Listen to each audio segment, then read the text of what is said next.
Now let's switch gears up a little bit. Okay. You had an opportunity to go to Snowbird today. Tell I me did. about that trip. It was interesting. I had the opportunity to tour the Snowbird property, at which I saw the land that they're proposing to exchange to the Forest Service, and also the land that they would like to have from the Forest Service for their property. What do you think about that? It was very eye-opening. It was something that I wasn't expecting based on some of the stuff I'd heard from some of our residents. I was expecting a lot different land than what I saw, and what I saw was basically sides of mountains being switched more for environmental and safety concerns for not only Snowbird skiers but Utah County residents. And so the proposed land exchange can provide a lot of great opportunities for Utah County and for Snowbird if it's done correctly. What are some of those opportunities?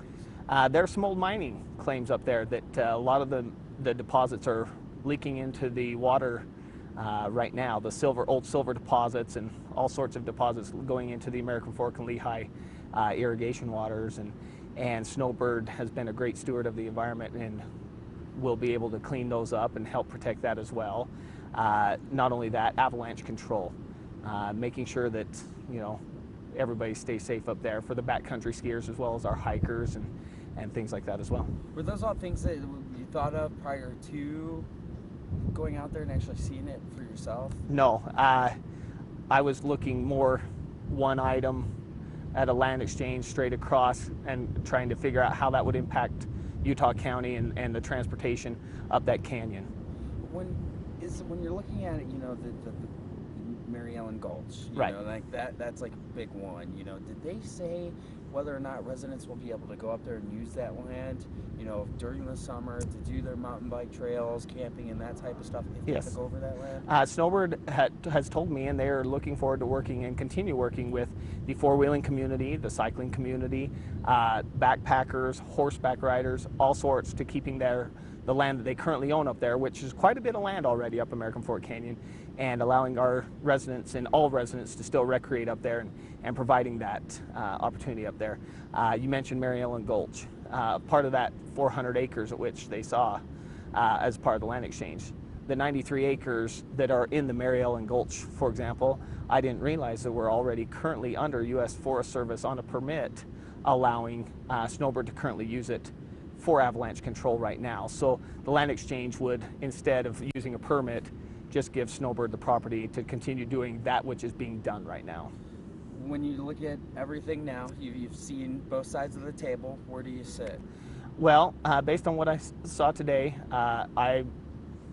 as a government, I don't know that I take an official stand, but I support private landowners being able to approach and do a land exchange for sure. And I think this one could possibly be a win-win for everybody. You look at, is there a way to set some of these residents at ease in at the American Fork Canyon and the cities around there? Yeah, it was always our intent to have a very open process. And one of the suggestions that me and the other commissioners have talked about with some of the mayors is having a very public meeting. In fact, projecting to have something in August here where citizens can come and say their concerns and what they'd like to see happen up that canyon for the future, so that we can have a question and answer, and they can address some of their concerns, but also tell us some of the things that they'd like us to watch out for, because one person can't think of everything all by themselves, but together we can accomplish great things. And so under that guise, we would like to look at that.